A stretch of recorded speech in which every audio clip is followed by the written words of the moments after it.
आज आपण जाणून घेऊया पंचकेदारचा इतिहास. महाभारताचे युद्ध संपले होते.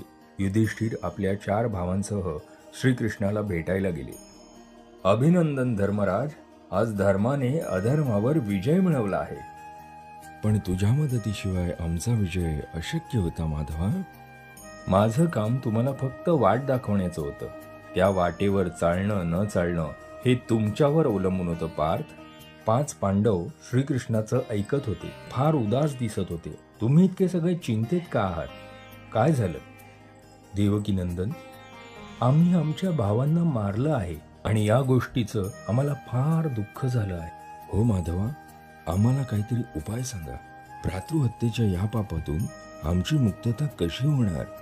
बरं, या गोष्टीसाठी तुम्ही चिंतित आहात तर, पण त्यासाठी तुम्हाला महादेवांकडे जावे लागेल. भ्रातृहत्येच्या पापातून फक्त महादेवच तुम्हाला मुक्त करू